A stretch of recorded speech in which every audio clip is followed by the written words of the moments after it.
사랑하는 성도 여러분, 이민년 새해가 밝았습니다. 새해 복 많이 받으십시오. 하나님의 말씀 시편 119편 105절의 말씀을 읽겠습니다. 주의 말씀은 내 발의 등이요 내 길의 빛이니이다. 오늘은 이 말씀을 중심으로 성경, 성도들의 백신 이런 제목의 말씀을 준비했습니다. 다른 제목을 부제로 단다면 성경, 내 인생길의 빛 이렇게 붙여보고 싶습니다. 오늘 우리가 살아가는 세상은 한 치 앞도 내다보기 힘든 세상입니다. 작년에 지구는 끊이지 않는 각종 사건, 사고로 몸살을 앓았습니다. 2020년에 이어서 21년도에도 그리고 새해 들어서도 코로나19의 유세는 줄어들지 않고 있습니다. 작년에 미국은 2월 텍사스주의 폭설과 또 한파 그리고 7월 서부 지역의 곧 133년 만에 찾아온 뉴욕의 대홍수로 125조 원의 재산 손실이 발생했습니다. 7월에는 아프리카의 마다가스카르 섬에 40년 만에 찾아온 기록적인 가뭄으로 100만 명이 아사 위기에 처했었고 서유럽과 독일, 벨기에 등에도 대홍수가 일어나서 수백 명이 죽었습니다. 남극의 빙하가 떨어져 나오고 북극의 빙하들이 녹기 시작했습니다. 그동안 한 번도 비가 와본 적이 없는 빙하의 고장 그린란드 섬에 비가 내리기 시작했습니다. 지구상의 비가 모두 녹으면 지구 바다 평균 수심이 7m 상승한다고 합니다.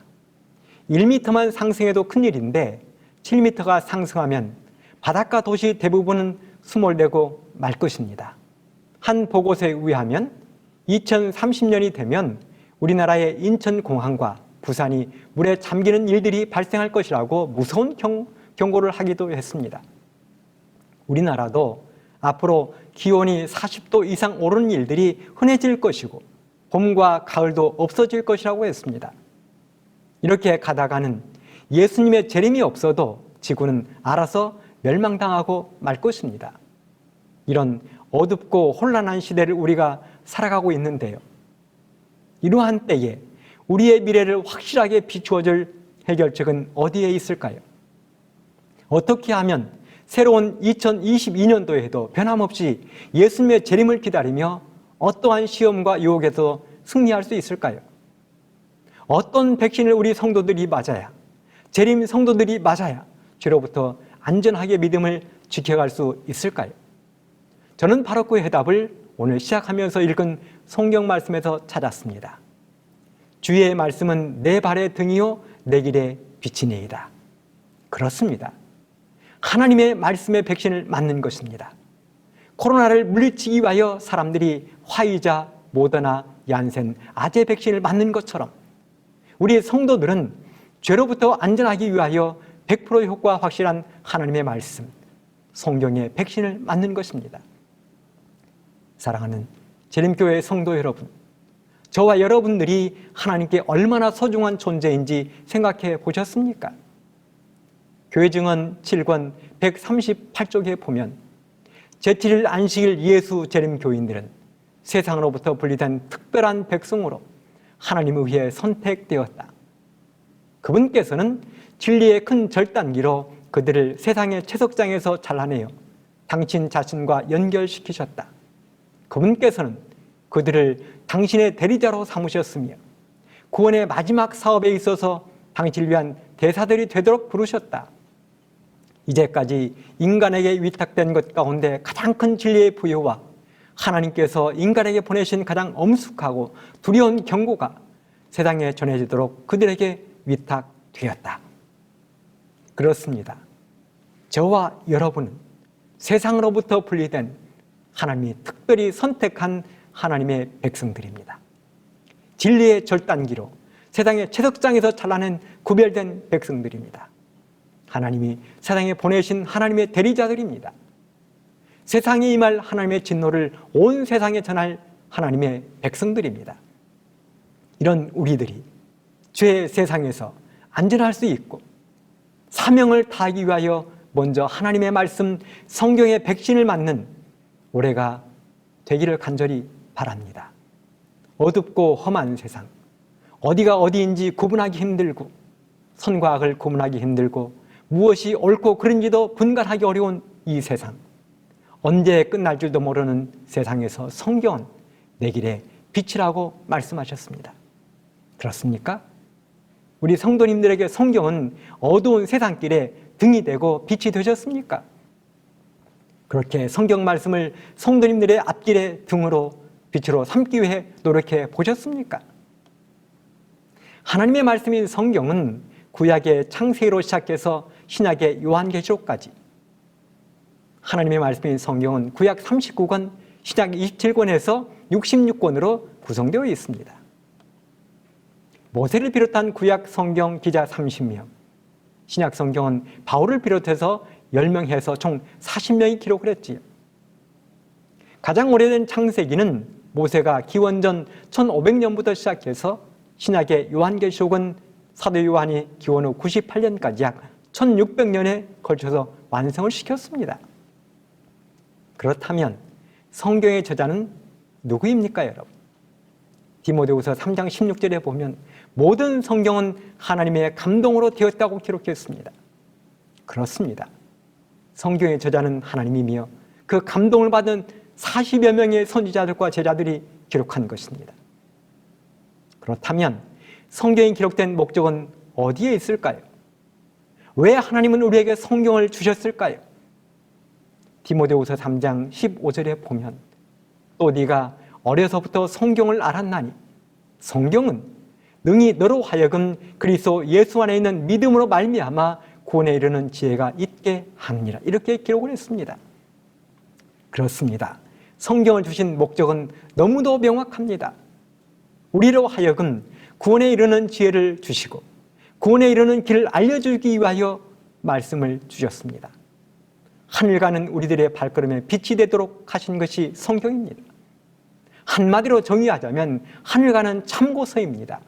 전과입니다. 예전에 우스갯소리로 거북이 교훈이라는 말이 있었습니다. 여러분, 거북이는 자그마치 500일 동안이나 음식을 먹지 않아도 죽지 않는 동물이라고 합니다. 통계적으로 날아다니는 새는 10일, 개는 20일, 사람도 예수님의 예로 보면 40일까지는 버티는 것입니다. 그런데 거북이는 자그마치 500일을 버틴다는 것입니다. 그렇다면 거북이 교훈이라는 이 말은 하나님의 말씀인 성경을 오래도록 보지 않으면서도 근근히 살아가는 교인들을 가리키는 말이라고 할 수 있을 것입니다. 올해는 우리 모두 거북이 교인이 되어서는 안 되겠습니다. 아모스 8장 11절에 보면 양식이 없어 주림이 아니며 물이 없어 가람이 아니요 여호와의 말씀을 듣지 못한 기갈이라고 했습니다. 마태복음 4장 4절에 보면 사람이 떡으로만 살 것이 아니요 하나님의 입으로부터 나오는 말씀으로 살 것이라고 했고, 베드로전서 2장 2절에는 하나님의 말씀은 신령한 젖이라고 했습니다. 그렇다면 구체적으로 우리가 성경을 열심히 읽고 들어야 하는 이유는 어디에 있습니까? 첫째, 하나님 말씀은 달고 맛이 있기 때문에 그렇습니다. 여러분, 음식이 맛이 있으면 어떻게 하십니까? 맛있는 맛집이 있으면 어떻게 하십니까? 아무리 멀어도 산속에 있어도 찾아가지요. 얼마 전에 제가 몇몇 걷기 회원들과 함께 66km를 걷기 마치고 난 다음에 저녁 시간이 되었습니다. 그러자 피곤함에도 불구하고 저녁을 먹고 가자고 이야기하셨습니다. 한 분이 자기가 저녁을 내겠다고 하셨습니다. 그래서 어쩔 수 없이 따라 나서게 되었습니다. 그런데요, 시내를 벗어나서 어두운 밤길을 자꾸만 가는 것입니다. 농장을 지나고 비닐하우스 골목을 지났습니다. 이런 곳에 음식점이 있겠나 싶을 정도로 어두운 시골이었습니다. 농장, 비닐하우스 주변이었습니다. 한참을 그렇게 가다 보니 음식점 하나가 나왔습니다. 음식점 이름이 주점이었습니다. 매우 허름해 보였습니다. 그런데 바로 그 식당에 교인들이 많이 온다는 것입니다. 술을 마시러 오는 게 아니라 밥이 맛이 있어서, 음식이 맛이 있어서 온다는 것입니다. 청국장도 맛이 있고 옹심이도 맛이 있고 반찬이 맛이 있는 것입니다. 66km를 걸어서 너무도 피곤한데 왜 그 허름한 식당을 찾아 어두운 밤길을 갔을까요? 이유가 무엇입니까? 이유는 맛이 있기 때문에, 맛이 있으니까 피곤해도 그 밤에 찾아가는 곳입니다. 우리가 하나님의 말씀 성경을 열심히 읽고 듣고 연구하는 이유가 어디에 있습니까? 그렇습니다. 하나님의 말씀은 맛이 있기 때문에 그렇습니다. 달기 때문에 그렇습니다. 시편 119편 103절에 보면 주의 말씀의 맛이 내게 어찌 그리 단지요 내 입에 꿀보다 더하니이다. 시편 19편 10절 금 곧 많은 정금보다 더 사모할 것이며 꿀과 송이 꿀보다 더 달도다. 시편 기자는 하나님의 말씀이 얼마나 맛있으면 내 입에 꿀보다 더 달다고 했겠습니까? 정금보다도 더 사모할 것이며 송이 꿀보다도 더 달다고 했겠습니까? 여러분, 송이 꿀이 무엇입니까? 벌집 속에 들어있는 꿀을 송이 꿀이라고 이야기합니다. 저와 우리 모든 성도님들도 시편 기자처럼 하나님의 말씀을 꿀처럼 여기게 되기를 간절히 바랍니다. 송이 꿀처럼 여기게 되기를 간절히 바랍니다.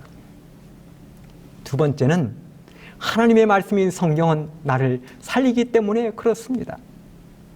여러분은 내 몸이 아프거나 혹시 아픈 가족이 있으면 어떻게 하십니까? 어디에 가기만 하면 그 병을 낫게 할 수 있는 병원이 약이 있다 하면 어떻게 하시겠습니까? 제가 고등학교 3학년 때 저희 아버지가 암으로 고생을 많이 하셨습니다. 그래서 저의 형이 아버지의 약값을 마련하기 위하여 광주에 있는 한 목욕탕에서 일을 했습니다. 그렇게 형이 어렵게 돈을 벌어 저희 아버지를 치료하기 위하여 무진 애를 썼습니다. 그런데 어떻게 해서 그렇게 되었는지는 몰라도 저희 아버지 약을 대구에 있는 경북대 병원까지 가서 가져와야 했습니다. 바로 그 일을 고등학교 3학년인 제가 해야 했습니다. 새벽에 광주 고속버스 터미널에서 첫 차를 타고 대구까지 다녀오면 한밤중에 태웠습니다. 여러분, 왜 그랬을까요? 아버지 사시는 고향에서 가장 가까운 병원이 전북대 병원이었습니다. 차로 1시간이면 됩니다. 제가 공부하고 있는 호남 삼육고등학교, 형이 있는 곳이 광주인데 가까운 곳에 전남대병원이 있고 조선대학 병원이 있는데 왜 저 멀리 대구에 있는 경북대 병원까지 약을 받으러 다녔을까요? 그뿐만이 아닙니다. 전라북도 김제의 어느 시골 마을 자그마한 약국까지 찾아다녔습니다. 왜 그랬을까요? 왜 이름도 없는 시골 마을 약국까지 찾아다녔을까요? 거기에 가면 저희 아버지를 살리는 약이 있다고 했기 때문에 그랬습니다. 하루 공부를 하지 못해도 시골길을 물어물어 찾아가느라 고생했어도 그곳에 가면 저희 아버지를 살릴 수 있는 약이 있기 때문에 그랬습니다. 시편 기자는 계속 이렇게 기록을 했습니다. 시편 119편 50절 이 말씀은 나의 곤란 중에 위로라 주의 말씀이 나를 살리셨음이니이다. 여러분, 누가 어려움 중에 있는 시편 기자를 살렸다고 이야기했습니까? 그렇습니다.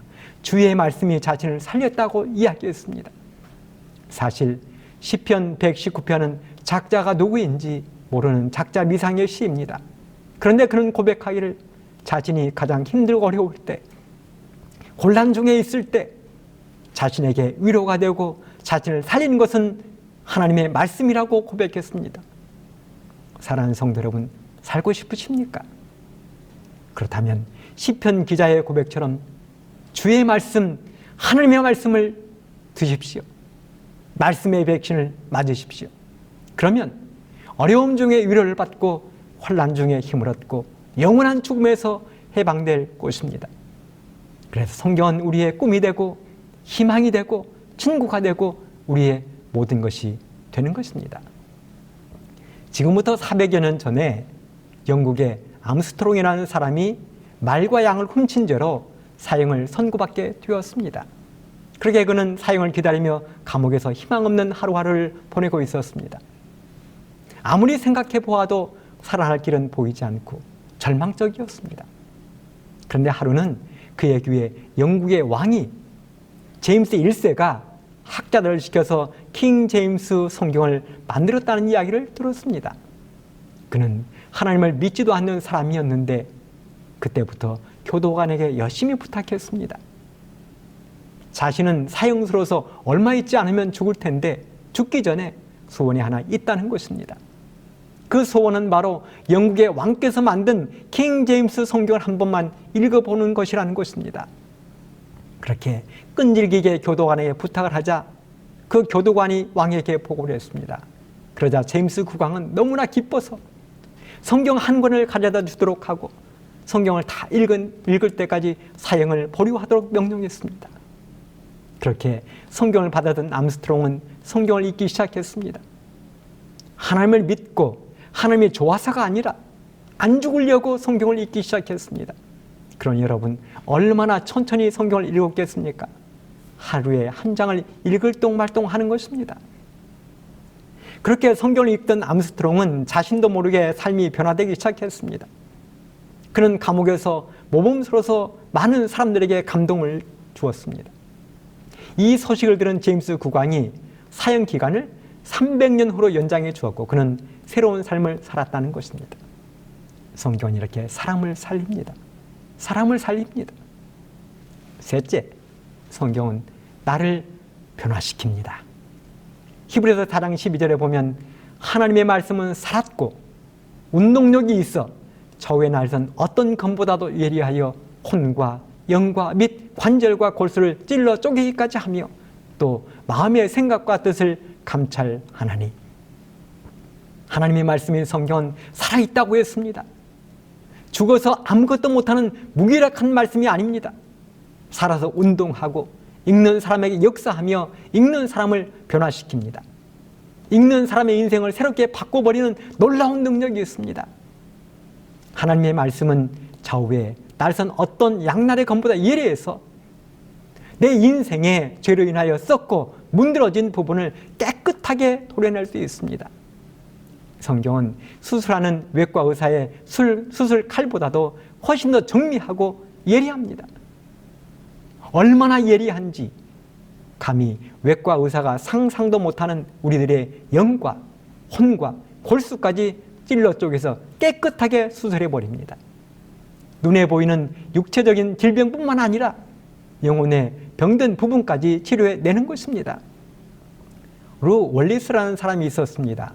그는 1827년에 태어난 미국의 변호사였습니다. 주지사를 지냈습니다. 남북전쟁 때의 북군 장군이었습니다. 정치인이요, 저술가입니다. 하지만 그는 철저한 무신론자였습니다. 이유 없이 기독교에 대하여 적대적인 감정을 품고 있던 불신자였습니다. 그는 예수를 믿고 교회 다니는 사람들을 보면 너무나 불쌍하게 보였습니다. 그래서 예수와 교회로부터 사람들을 해방시켜 주어야 되겠다고 생각했습니다. 그래서 기독교에 대해 반박하는 책을 펴내기로 결심하고 성경을 읽기 시작했습니다. 그가 성경을 읽는 이유는 간단했습니다. 반대를 위한 반대를 하기 위해서 성경을 읽었습니다. 그는 성경에서 오류를 찾아내기 위하여 두 눈에 쌍심지를 켜고 정신을 집중했습니다. 밤잠을 설쳐가며 시간만 나면 의심의 눈초리로 성경을 탐독했습니다.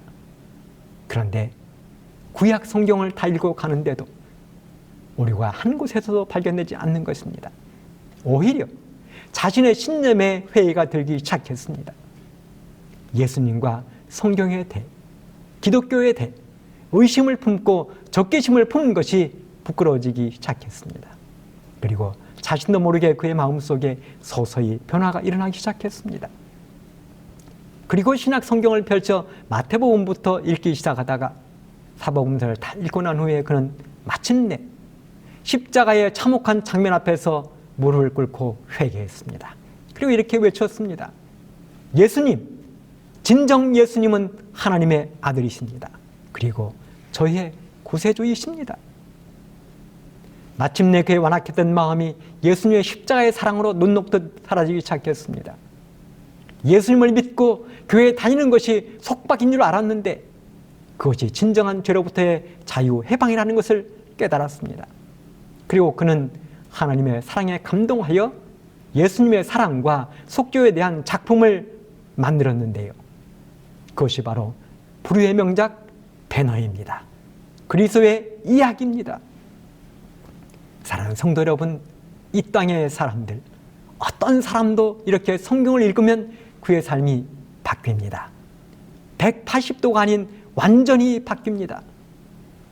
네 번째, 성경은 죄의 유혹을 이기게 해줍니다. 시편 119편 11절, 내가 주께 범죄하지 아니하려 하여 주의 말씀을 내 마음에 두었나이다. 우리 주변에 우리를 죄로 유혹하는 수많은 것들이 있습니다.